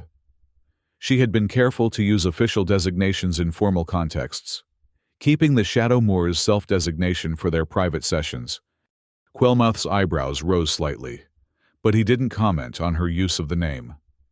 "Yes, well, the weekly performance metrics continue to show Alpha, Shadar, outperforming all other specimens by significant margins. The question remains whether this is due to superior conditioning methodology or inherent capabilities in this particular individual." "Both," Lyra said confidently. "Shadar has exceptional intelligence, but the trust relationship we've built allows that intelligence to flourish. The same approach can work with the others, given sufficient time and genuine connection." "Time," Quelmuth sighed, "is precisely what Empire High Command is becoming impatient about. Commander Zathar has been summoned to Central Command to explain the program's varying results and projected timelines." Lyra frowned. "We've made incredible progress in 6 months. Some of the other handler specimen pairs are showing remarkable development, especially Teams 3 and 7. "Indeed," Quelmuth acknowledged. "But others show minimal improvement despite following your standardized protocols. The Empire expected uniform results by now." "They're individuals," Lyra said, unable to keep frustration from her voice. "Different personalities, different experiences before capture, different responses to human interaction. Standardized protocols can only go so far. Each relationship needs to develop organically." Quelmuth gave her a look that mixed sympathy with pragmatism. "A nuanced perspective that military commanders find challenging. They prefer predictable systems with consistent outputs." Before Lyra could respond, Dr. Helix approached, her Quayan's features arranged in what Lyra had learned to recognize as excited anticipation. "Specialist Park, I've completed the analysis of this morning's neural synchronization data. The results are remarkable." She activated a holographic display showing paired brainwave patterns, one from Shadar, one from Lyra, recorded during their morning communication session. "Observe the alignment in the theta and gamma bands. During coordinated decision-making tasks, your neural patterns synchronize to a degree I've never documented between different species." "What does that mean, practically speaking?" Quelmuth asked. Administrative mind always focused on applications. "It suggests a form of shared cognition," Dr. Helix explained, mandibles clicking rapidly. Not telepathy in the fictional sense, but a neural resonance that facilitates communication beyond the explicit vocalizations and visual signals they've established. It may explain why Specialist Park and Alpha Specimen— Shadar, Lyra interjected again, more firmly this time. Why they are able to coordinate so effectively in complex scenarios. Dr. Helix continued without missing a beat. Their brains are literally operating in harmony during cooperative tasks. Quelmuth looked thoughtful. Could this phenomenon be replicated with the other handler-specimen pairs? Theoretically, yes, Dr. Helix said. We're seeing early signs of similar synchronization in Teams 3 and 7, though not yet at this level of integration. It appears to develop naturally through repeated positive interactions and successful communication exchanges. As they discussed the implications, Lyra's attention drifted back to Shadar, who had settled into a resting position near the platform, sensory ridges still oriented toward her in what she interpreted as attentive waiting.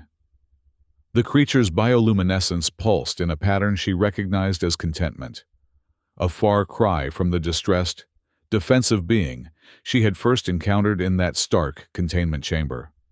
Whatever else had come from the program's expansion, whatever use the Empire ultimately made of the Shadowmoor's capabilities, Lyra took comfort in knowing that Shadar's existence had improved immeasurably. No more pain conditioning, no more deliberately irritating environments, no more isolation. Instead, daily interaction, cognitive challenges, physical exercise, and perhaps most importantly, recognition of its intelligence and sentience.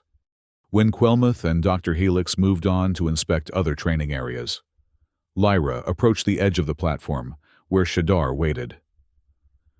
"Exercise period is over," she said, using their established vocalization for scheduled transitions. "Do you want to try the new puzzle course or rest?" Shadar considered for a moment, sensory ridges rippling thoughtfully, then made the vocalization they had established for intellectual challenges. Lyra smiled. The Shadowmoor consistently chose cognitive activities over physical rest when given the choice, another indication of its remarkable intelligence. "Puzzle course it is," she confirmed, gesturing toward an adjacent training area where a series of complex problem-solving stations had been set up. As they walked together, Lyra on the elevated pathway, Shadar moving with fluid grace alongside, she marveled at how far they had come from that first fearful encounter. The puzzle course had been her own design, created to challenge the Shadowmoor's intelligence while providing mental stimulation that the military training routines lacked.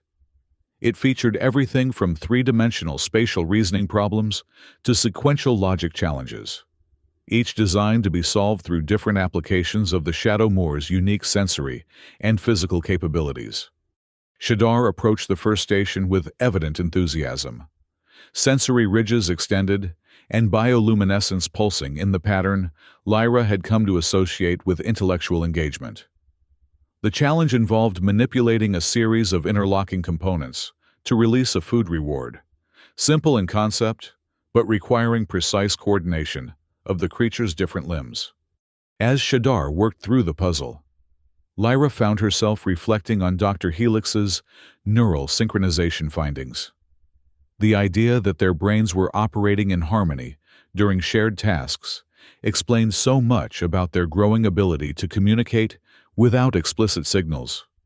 The intuitive understanding that had developed between them, transcending the limitations of their different physiologies. "You know what I'm thinking sometimes, don't you?" she said softly, as Shadar completed the first puzzle with elegant efficiency. The Shadowmoor paused, sensory ridges oriented directly toward her, bioluminescence shifting to a slower, more deliberate pattern. It made a vocalization that they had recently established to represent uncertainty or partial understanding. "It's okay," Lyra assured it. "I'm still figuring it out too." She guided Shadar to the next station, a more complex challenge involving light patterns and sequential memory. As the creature engaged with the puzzle, she continued their one-sided, yet somehow mutual conversation. I wonder what it's like in your mind. Do you think in images, sounds, sensations? Something humans don't even have words for? Shadar's bioluminescence flickered in a pattern that suggested thoughtful consideration, though it remained focused on the puzzle. Lyra had learned to accept these seemingly one-sided exchanges as meaningful communication nonetheless. Shadar might not respond directly, but it was clearly processing her words, integrating them into their shared understanding. Their peaceful session was interrupted by the arrival of Warden Grohl, whose position had been maintained in the expanded program despite the shift away from pain conditioning. The Krellian's exoskeletal plates flexed with barely contained aggression as he approached. "Oh, Specialist Park," he growled, mandibles clicking. "Commander Zathar has returned from Central Command. All Level Alpha personnel are summoned to the main briefing chamber immediately." Lyra frowned at the interruption. "We're in the middle of a cognitive development session." "The specimen can return to its containment area," Grohl stated dismissively. "This briefing concerns the program's future direction." Something in his tone raised Lyra's concern. "What kind of direction?" "Not my place to say," the warden replied, though a subtle vibration in his mandibles suggested satisfaction. "The commander will explain." Sensing her unease, Shadar abandoned the puzzle and moved closer to her position. Sensory ridges extended protectively. Its bioluminescence had shifted to the alert pattern it displayed when detecting potential threats. "It's all right," Lyra assured the creature, using their vocalization for temporary separation. "I'll return for our afternoon session." She turned to Grohl. "I'll escort Shadar back to Alpha Habitat first." "That won't be necessary," the warden countered. "Security personnel will handle the specimen." Lyra stood her ground. "The established protocol is for primary handlers to manage all transitions. Security escort is only required for specimens showing aggression or non-compliance indicators." She gestured to Shadar's calm demeanor. "As you can see, neither condition applies." Grohl's mandibles clicked in irritation, but he didn't argue further. The protocol she cited had been established by Commander Zathar himself, based on the proven effectiveness of consistent handler interaction. "Very well," he conceded. "But report to the briefing chamber immediately afterward." The commander was explicit about full attendance. As the warden stalked away, Lyra turned to Shadar, keeping her expression neutral despite her growing concern. "Let's get you back to your habitat," she said, using their standard transition vocalization. "We'll continue the puzzle course this afternoon." Shadar made the affirmative vocalization, but its sensory ridges remained partially extended in what she recognized as a vigilance posture. The Shadow Moor had developed an uncanny ability to read her emotional state, often responding to concerns she hadn't explicitly expressed.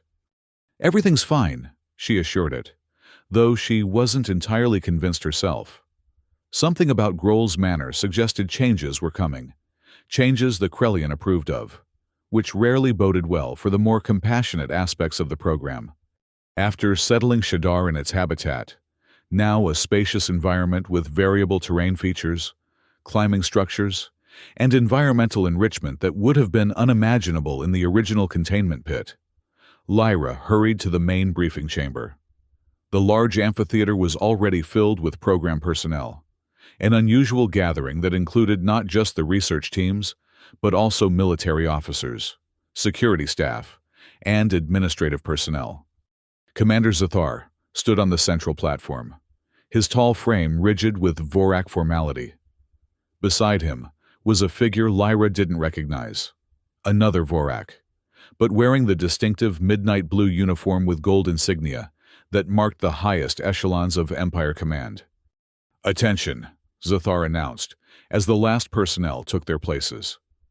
"Admiral Krev, Director of the Empire's Advanced Weapons Division, will address the Xenobiological Combat Enhancement Program regarding new strategic directives."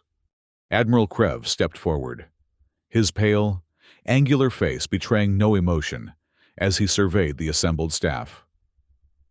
The Empire's High Command has reviewed this program's progress with great interest, he began, his voice precisely modulated in the distinctive Vorak pattern of authority. The Shadowmoor project represents a significant investment of resources, justified by the potential for revolutionary combat applications. He activated a holographic display showing combat metrics from the various specimens. Certain individuals, particularly Alpha Specimen, have demonstrated capabilities that exceed our most optimistic projections. However, his tone cooled noticeably. The program as a whole has failed to produce consistent results across all specimens, despite standardized conditioning protocols. Lyra tensed, sensing the criticism directed at her methodology. From her position in the middle tier of seating, she could see Dr. Helix's mandibles clicking nervously and Administrator Quelmuth's shoulders hunching defensively. After thorough analysis, Admiral Krev continued, High Command has determined that while the comfort-based conditioning approach has merit for initial training, it creates unacceptable limitations for deployed weapon systems. Specifically, the dependency on individual handlers compromises the chain of command and introduces vulnerability through emotional attachment. He turned a gesture toward Commander Zathar. Therefore, effective immediately, the program will transition to Phase 2, Operational Readiness. The most successful specimens, beginning with Alpha, will undergo neural implantation to enable direct command integration with Empire combat controllers. Lyra felt her blood run cold. Neural implants would override the natural communication and decision-making processes they had so carefully nurtured, turning the Shadowmoors into remote-controlled weapons with no autonomy. The procedure has been perfected through trials on similar xenospecies, Admiral Krev explained, displaying schematics of a device that would integrate directly with the sensory ridges that were central to Shadowmoor cognition and communication. The implant preserves the tactical intelligence and physical capabilities while ensuring absolute obedience to authorized command personnel. Unable to contain herself, Lyra stood. Admiral, with respect, neural implantation would fundamentally alter the cognitive processes that make the Shadowmoors effective. Their intelligence, their problem-solving abilities, their capacity to adapt to changing conditions, all depend on the integrated function of those sensory structures. Admiral Krev's cold eyes fixed on her. You are Specialist Park, I presume, the pioneer of the comfort conditioning approach. Yes, Admiral, she confirmed, heart pounding but voice steady. Your contributions to the initial phase are acknowledged, he said dismissively. However, the ultimate goal has always been weapons deployment, not xenobiological research. The Empire requires assets that respond to command authority, not emotional bonds with individual handlers. But those bonds are precisely what make them effective, Lyra persisted. The neural synchronization we've documented is precisely the vulnerability that concerns High Command. Admiral Krev cut her off. A weapon that bonds with its handler may perform admirably in controlled conditions, but presents an unacceptable risk in combat deployment. What happens when the handler is injured or killed? When conflicting orders are given? When emotional factors compromise military objectives? He turned to address the wider audience again. The decision has been made. Neural implantation of Alpha Specimen will commence tomorrow at 0800 hours. Dr. Helix will oversee the procedure in collaboration with the medical team from Central Command. Lyra looked toward Dr. Helix, hoping for scientific objection. But the Qian's scientist's 4 eyes were downcast, her mandibles still. Whatever private reservations she might have, she wasn't willing to challenge direct orders from Empire High Command. All current handlers will prepare comprehensive documentation of training methodologies and communication protocols. Admiral Krev continued. This information will be integrated into the command algorithms for the neural implants. Your expertise will be preserved in the system, making your individual relationships with the specimens unnecessary going forward. As the Admiral continued outlining the transition plan, Lyra sat back down, mind racing. Neural implantation would destroy everything that made Shadar unique. Its autonomy, its developing self-awareness, the connection they had built through months of mutual recognition and respect.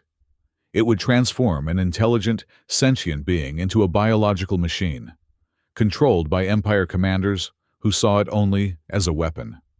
When the briefing concluded, Lyra remained in her seat, numb with horror, as personnel filed out around her. Eventually, only she and Dr. Helix remained in the vast chamber. The Qian scientist approached hesitantly, mandibles working in the pattern that indicated internal conflict. "Specialist Park," she began. "I understand your distress. The neural implantation procedure is not what I would have recommended from a research perspective." "It's not just research," Lyra said, her voice tight with emotion. "It's ethical abomination. Shadar is sentient, self-aware. The implants will destroy that consciousness." Dr. Helix's 4 eyes blinked in sequence. "The Admiral's assessment of the tactical vulnerabilities is not without merit," she said carefully. "The bond you formed with Alpha Specimen, with Shadar, creates dependencies that military deployment cannot accommodate." "So the solution is to lobotomize an intelligent being?" Lyra demanded. "To replace its mind with remote control?" "The procedure preserves basic cognitive functions," Dr. Helix insisted, though her tone lacked conviction. "The specimen will retain its tactical intelligence, its physical capabilities, but not itself," Lyra cut in. "Not its ability to choose, to communicate, to be what it is." Dr. Helix was silent for a long moment. "No," she finally admitted. "Those aspects would be substantially altered." Lyra stood, determination replacing her initial shock. "I won't let this happen!" The Qian's scientists' mandibles clicked in alarm. "Specialist Park, the directive comes from Empire High Command. Interference would be considered treason." "I don't care what the Empire considers it," Lyra said firmly.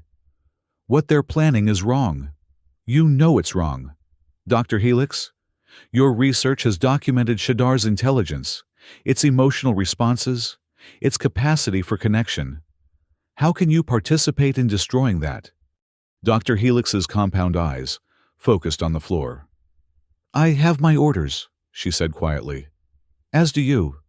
Lyra stared at the scientist who had been, if not exactly a friend, at least an ally in understanding the Shadow Moors as more than weapons.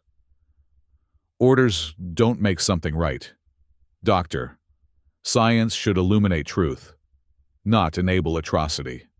She left the briefing chamber, mind already working through possibilities, constraints, options. The implantation was scheduled for tomorrow morning. She had less than 18 hours to prevent it, to save Shadar from having its mind, itself, erased and replaced with Empire control protocols.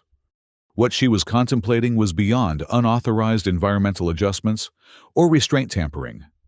It was active resistance to Empire military directives, the kind of action that could result in the harshest penalties under Imperial law.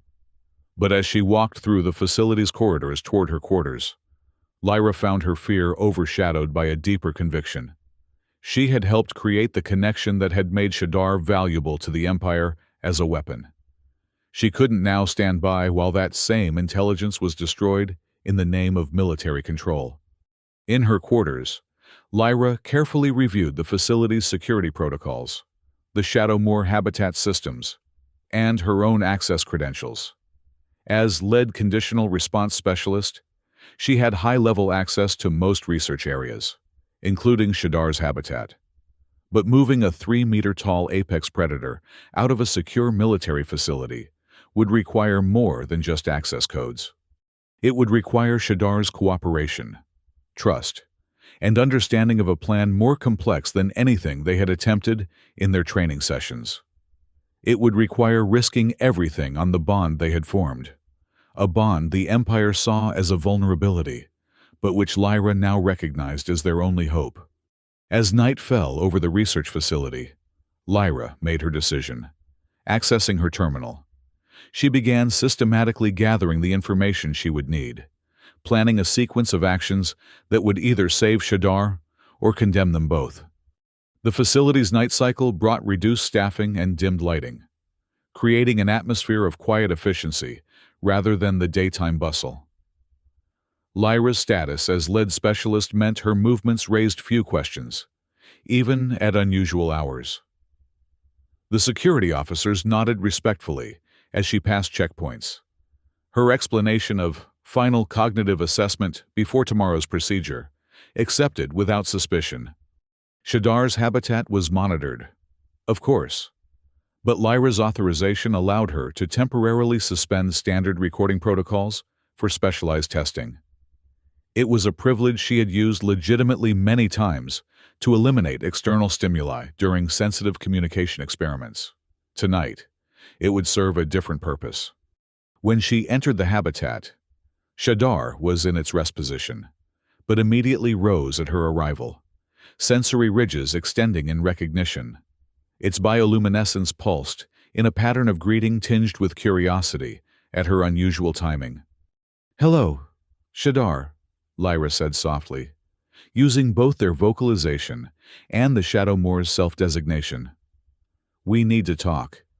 The creature approached, reading her tension in ways she couldn't fully explain, but had come to accept as part of their neural synchronization.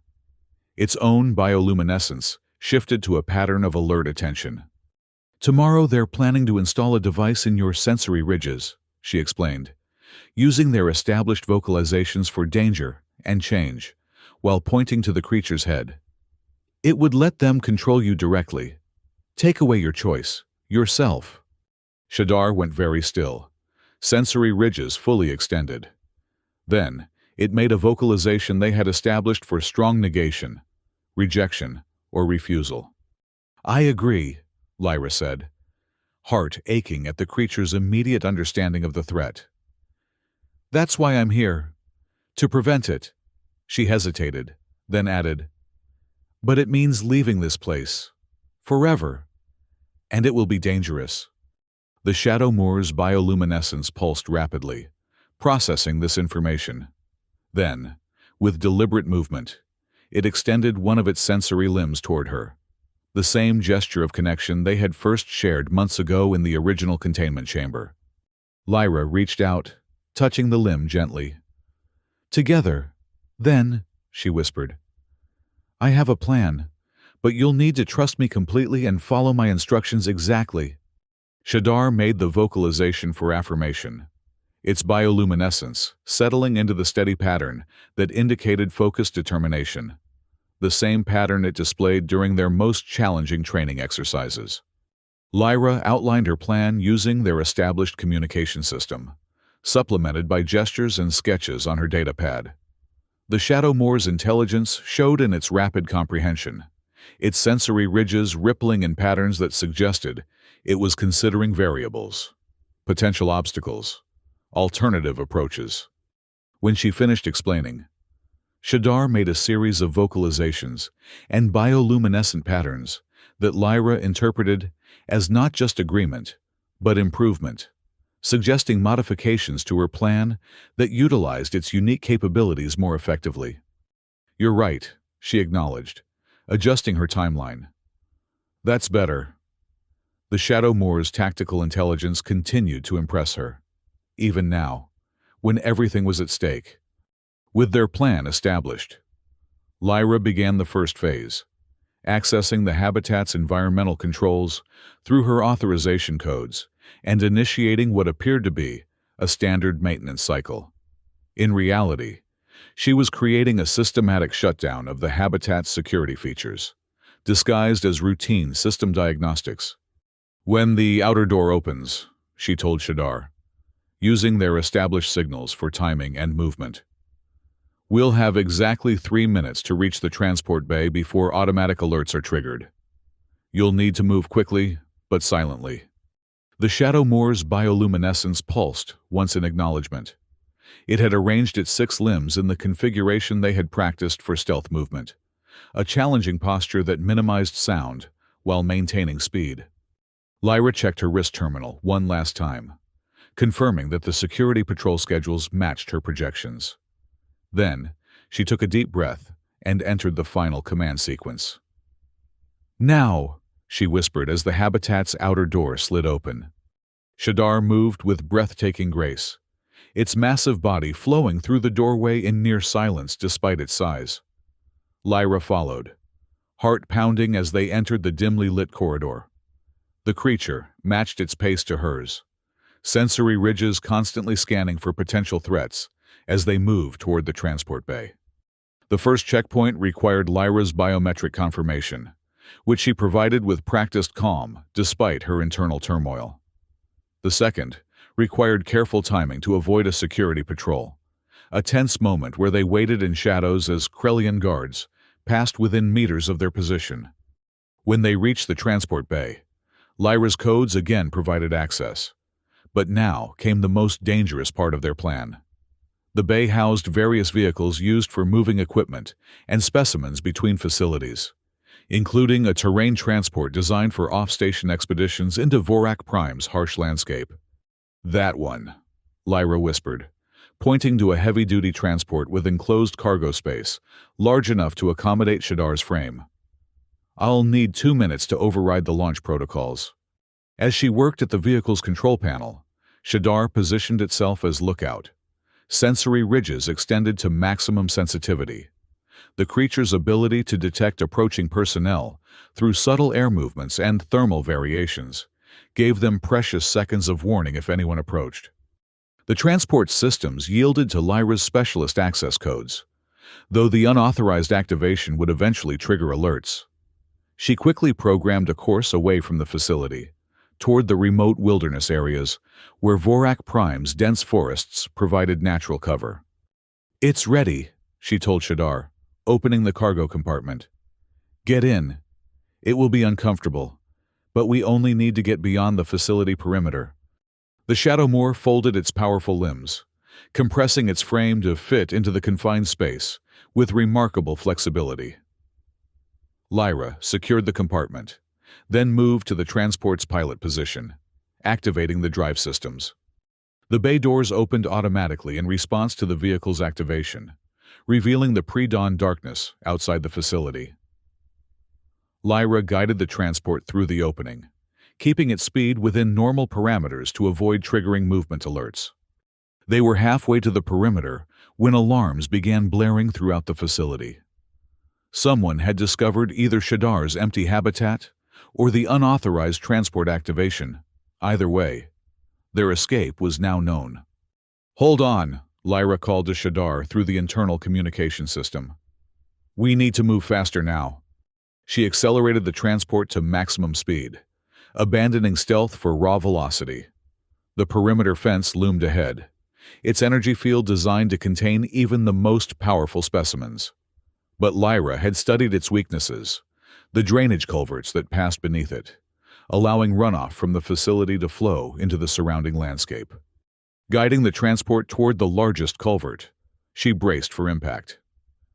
"This will be rough," she warned Shadar, as they crashed through the partial barrier covering the opening. Metal screamed against metal, but the transport's reinforced frame held as they burst through into the wilderness beyond. Behind them, security vehicles were already in pursuit, their lights cutting through the darkness. Lyra pushed the transport to its limits, using her knowledge of the terrain to navigate toward the dense forest 20 kilometers from the facility.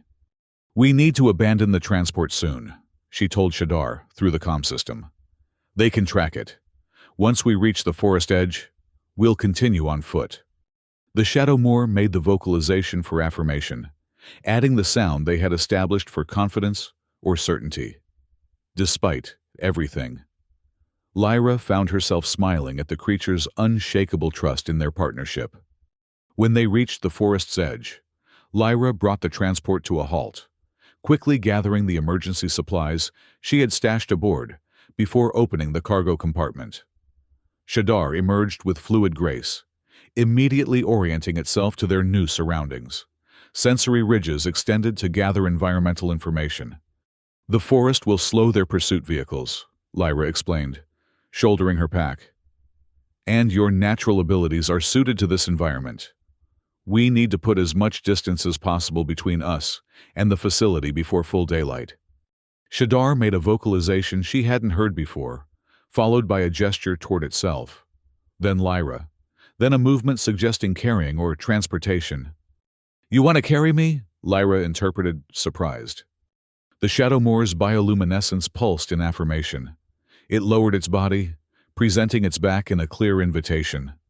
"That would be faster," Lyra acknowledged, seeing the logic.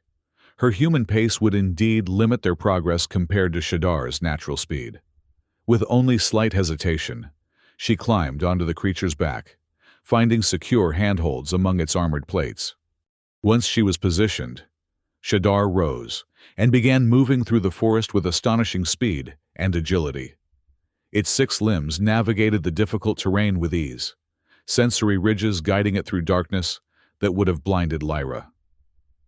The experience was exhilarating despite their desperate circumstances, a demonstration of the Shadowmoor's incredible evolutionary adaptations. They traveled for hours, putting significant distance between themselves and the facility. When dawn began to lighten the sky, Shadar found a sheltered ravine where a fallen tree created a natural hiding place.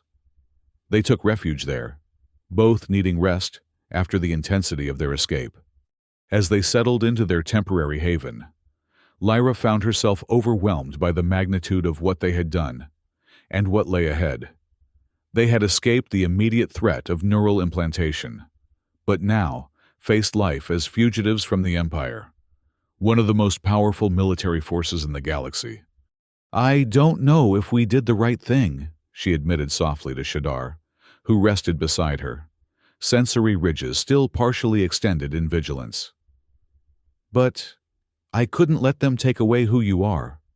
The Shadowmoor turned toward her, bioluminescence pulsing in a deliberate pattern she recognized as their expression for certainty or conviction. It made a series of vocalizations that combined affirmation with their signals for choice and freedom. "You're right," Lyra said, drawing strength from the creature's certainty. "Being free to choose, to be yourself, that's worth any risk." As morning light filtered through the forest canopy, Lyra began planning their next moves. They would need to find more permanent shelter, avoid Empire search parties, and somehow survive in wilderness never meant for human habitation. Yet, despite these daunting challenges, she felt a profound sense of rightness in their decision. Together, they had proven what her instincts had told her from the beginning: true connection, based on mutual respect and recognition, was more powerful than any conditioning through pain. The Empire had sought to create the perfect weapon through suffering, but had instead discovered a fundamental truth they couldn't accept: that intelligence, sentience, and autonomy were not weaknesses to be controlled, but strengths to be nurtured.